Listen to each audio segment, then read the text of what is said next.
Assalamualaikum warahmatullahi wabarakatuh. Teman-teman yang dirahmati Allah Subhanahu wa taala.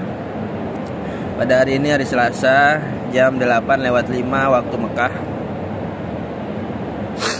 Saya akan membagikan cerita perjalanan saya dari Indonesia ke Mekah. Jadi saya naik pesawat itu dari Juanda tujuan Jeddah, tapi transit oper pesawat di Singapura.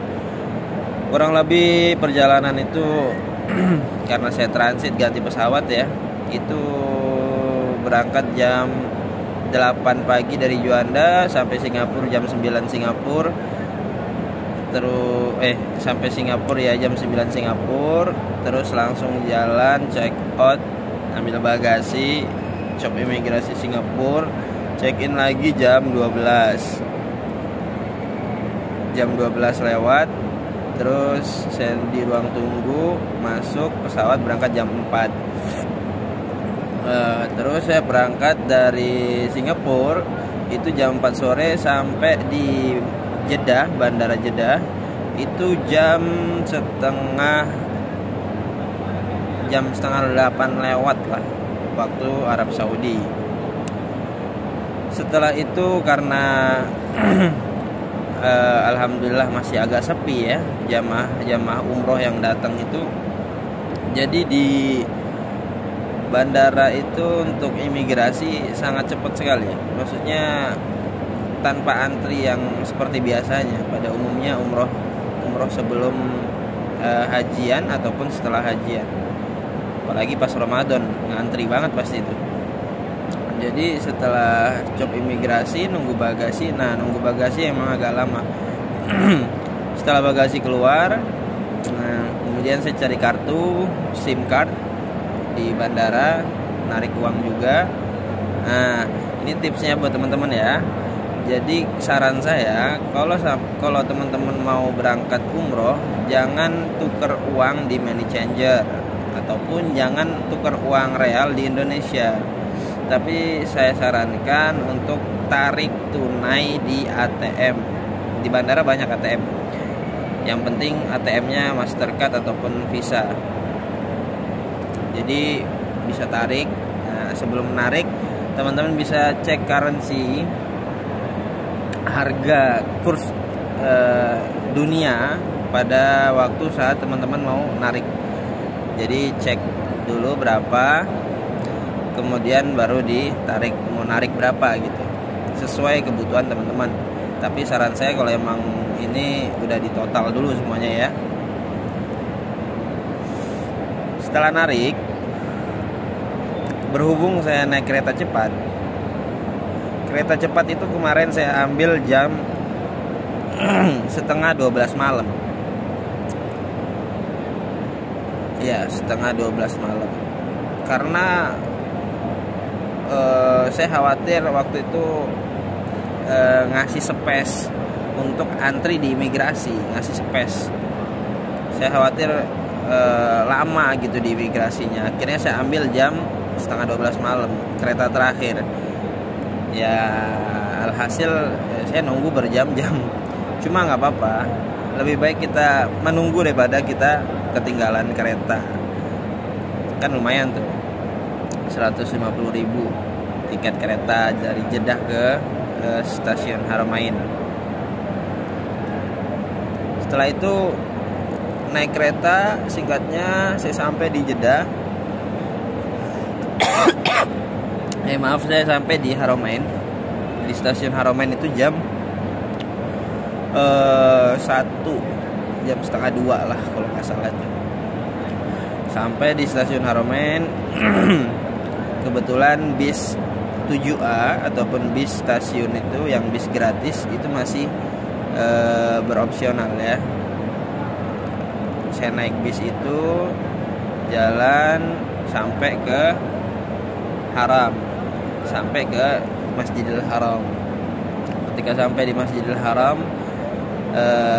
nunggu info dari teman-teman untuk berbagi kamar, ibaratnya share cost ya, patungan kamarnya. Karena kita backpacker semi, Kita nggak full backpacker yang ngampar di mana, terdampar di pelataran Masjidil Haram. Karena saya lumayan bawa barang itu agak banyak, jadi mau nggak mau harus sewa kamar. Tapi bagi teman-teman yang nggak mau bayar kamar, nggak mau sewa kamar, ya silakan, tinggal bawa tas ransel, baju berapa biji, kemudian bisa tidur di pelataran Masjidil Haram. Tapi kurang worth it lah kalau seandainya ada teman-teman yang perempuan. Kalau teman-teman yang mau backpacker sendiri solo kayak saya kemarin, nggak masalah tidur di pelataran masjid. Tapi kalau waktunya digusur ya digusur. Kalau disuruh pergi ya jangan marah. Setelah itu ya umroh. Kebetulan malam itu saya langsung umroh selesai jam 4. Saya mulai waktu itu jam 2 malam. Saya langsung umroh, selesai jam 4. Habis itu azan tahajud, balik ke kamar, mandi, ganti pakaian, sholat subuh. Ya, kalau saran saya umroh backpacker ini bagi teman-teman yang mau umroh backpacker, semuanya dipersiapkan secara matang. Jangan sampai nggak persiapan ya, karena cukup fatal. Apalagi uang sampai kekurangan. Kemudian saya anjurkan buat teman-teman ketika mau berangkat umroh, semuanya dipersiapkan secara totalitas dari segi fisik, terus materi, sama mental. Kemudian orang-orang yang udah punya tanggung jawab, misalnya yang sudah berkeluarga, orang-orang yang kita tinggalkan, keluarga kita yang kita tinggalkan, yang menjadi tanggungan kita, diusahakan sudah diatur sedemikian rupa.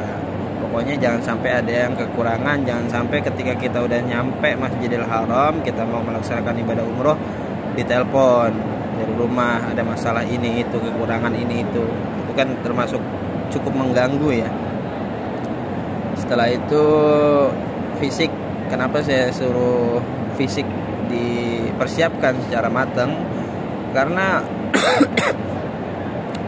di sini kita rata-rata full jalan kaki, dari kamar, dari Masjidil Haram mau ke WC, mau wudu, macem-macem.